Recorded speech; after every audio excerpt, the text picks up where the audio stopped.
Hi friends. അപ്പോൾ എൻ്റെ ഇൻസ്റ്റയിൽ കുറച്ച് പേര് സ്റ്റോറി ക്രീപ്പിൽ കണ്ടിട്ടുണ്ടായിരുന്നു എൻ്റെ വീടിൻ്റെ ഫ്രണ്ടിലെ പുഴ കാണണമെന്ന്. അപ്പോൾ ഇതാണ് എൻ്റെ വീടിൻ്റെ ഫ്രണ്ടിലെ പുഴ. അപ്പോൾ ഇന്ന് സൺഡേ ചെയ്തുകൊണ്ടിട്ട് പ്രത്യേകിച്ച് പരിപാടി മീൻ പിടുത്തം തന്നെയാണ്. ഇതെൻ്റെ വലിയച്ഛനാണ് മീൻ പിടിക്കാനുള്ള ഇത്.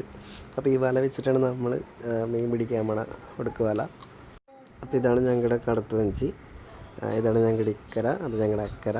ഞങ്ങളിങ്ങനെ വഞ്ചിക്കാണ് അക്കരയിട്ട് പോയിക്കൊണ്ടിരിക്കുന്നത്. ഇപ്പോൾ മഴ ഇതുകൊണ്ടിട്ട് വഞ്ചിയിലൊക്കെ വെള്ളം നിറഞ്ഞ് ഇതാണ് അവസ്ഥ, ഇവിടുത്തെ അവസ്ഥ. അപ്പം മീൻ പിടിക്കാനുള്ള പരിപാടി തുടങ്ങിയിട്ടുണ്ട്. അപ്പം ചെറിയ വഞ്ചി ചെയ്തുകൊണ്ടിട്ട് വലിയച്ഛനും വലയും മാത്രമുള്ളൂ അതിൽ. അപ്പം ചെറിയൊരു മഴ പെയ്യുന്നുണ്ട്. അപ്പോൾ ഇതേ ഒരുത്തം വന്നിട്ട് അവൻ മീൻ പിടിക്കാൻ നോക്കുന്നുണ്ട്. അപ്പോൾ അവൻ എന്താ കിട്ടിയെന്ന് നോക്കാം. അതൊന്നും കിട്ടിയിട്ടില്ല, ഒരു ചെമ്മീൻ കിട്ടിയിട്ടുണ്ട്. Okay, bye bye, Tata. അപ്പോൾ നല്ലപോലെ മഴ പെയ്യുന്നുണ്ട്. ഇതൊക്കെ പണി തീർത്തിട്ട് വരാനുള്ള പ്ലാനാണ്. അപ്പം ഇനി അടുത്ത വീഡിയോ ആയിട്ട് പിന്നെ കാണാം.